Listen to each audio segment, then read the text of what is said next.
Well, kids are off to school, and I want to talk about last night. I want to talk about today, man. I guess today is important because it's the here and now.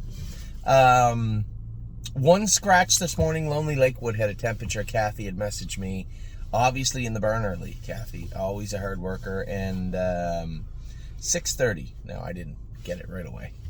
But 6:30, got a message from Kathy saying 101.6 is mild temperature.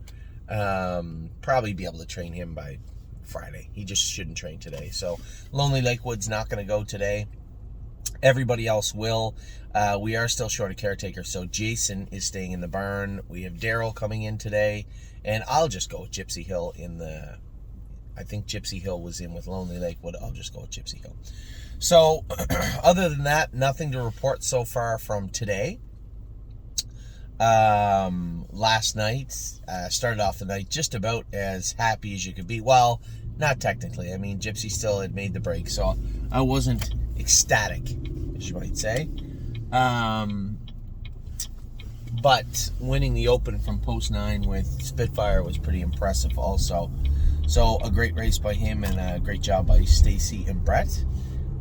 Later on in the card, obviously got parked with Kings County. Kings County's trying to get this last little wrinkle out of his gate. You'll notice him. Now, it's not that he was perfect before. He would always have a tiny little wrinkle.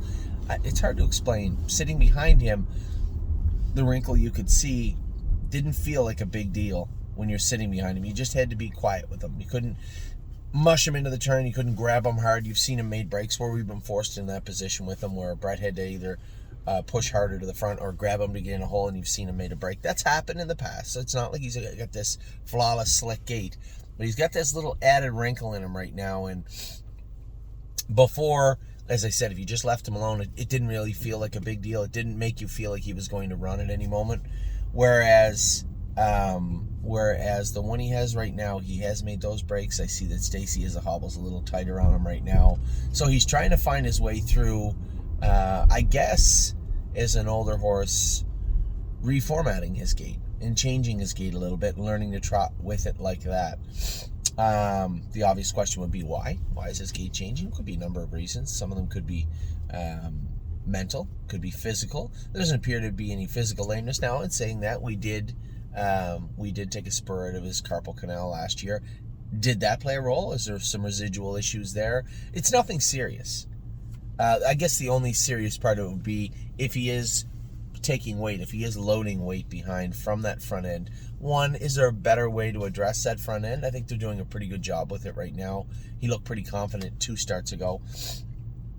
And two, and Stacy knows this also, and so does Brad, you just got to stay on top of those secondary issues. Sometimes as he heals up good and strengthens up front, and his joints cool down or his leg cools down, you have to stay on top of those secondary issues behind his back, his lower hocks, things of that nature. So it's that constant give and take, that puzzle, and certainly wasn't Brett's fault last night. You could see it. He just couldn't get him in gear enough in the first turn to get to Jeremy Smith quick enough. Brett was the favorite. Jeremy, I think, was second favorite. But at that point, you can smell blood in the water. You're just going to give it to him, and that's exactly what happened. So, not a great race, but it's unfortunate when you draw the outside, and this goes back to the conversation we had with clients about not leaving with Spitfire because he couldn't leave a whole lot.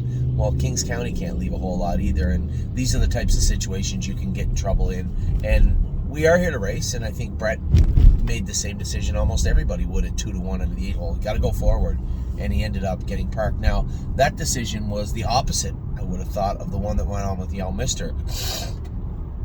We all have our bad nights. I think that Louis probably went out there looking for a hole.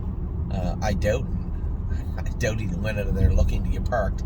So went out there looking for a hole, didn't find one, and then Yo Mister gets a little bumpy in the turns, especially if you don't know him. So he probably got to the turn, put a couple of steps in, settled him, and not only did he settle him, but the guy in the front end looked and said, "That's a hard no from post 10." So a bit of a tough race for him, as Stacy put it last night. He's not the smartest horse, so he forgets quick. So all those times that there's times he got roughed up with Brett, or I don't think he made that many breaks, a couple, but he always bounced right back. So that's always an endearing quality to have in a horse, where they have what do they call it, the goldfish goldfish memory where they forget right away. You forget about everything right away. It's hard to do, right? As any sort of athlete, when you get beat up or you get run over, it's hard to just jump right back up. And it seems like Gilmister has always answered the bell when you asked him to do that. So I suspect he'll bounce back well next week. And then, I know it's hard to drive Locatelli, right? Because he fools you. You got to be aggressive with him at the gate, but he puts a little step in and feels a little soft, like he might make a break or he can't leave. If you look at the way Sylvain drove him last week, it was more of a paused leave, right? He didn't leave off the car. It was like 10 steps off the car and he went forward. That's how you kind of got to drive him, right? You got to push him through it.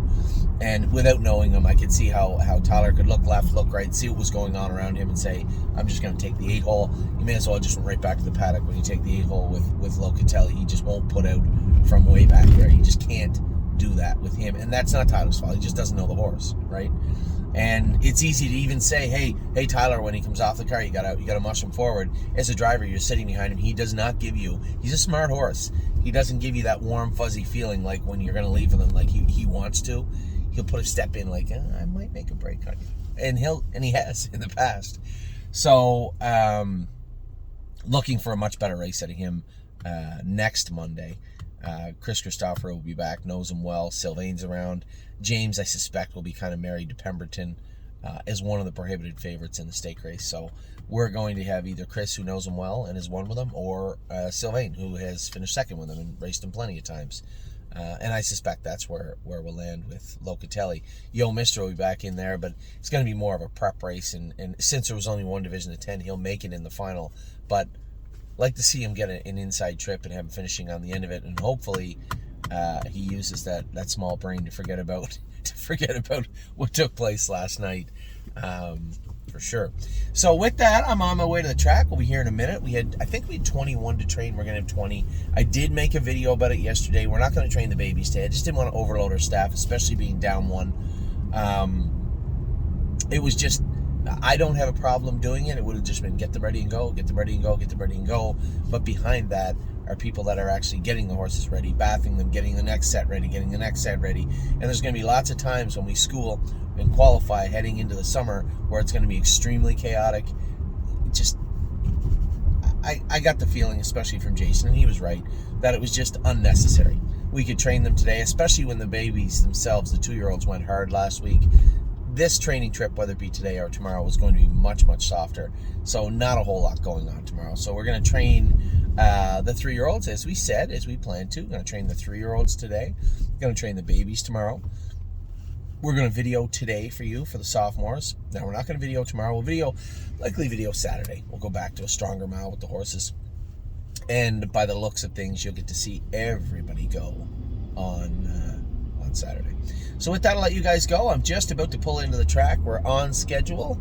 We plan to start at 8:45. It's 8:06 right now, the first set warming up. Remember, these horses are going 2 trips today for the most part. The only set not going 2 trips is Pickpocket, Arson, Tactical, Mounds, and Memory and Imagination. They're still at 1.5 miles. They don't have to be ready quite as quick. They're still at 1.5 miles today, around 2:12, 2:14, but everybody else is going 2 trips. Last trip in the jog cart around 2:08 to 2:12. So first trip should be on the track right now. Take care.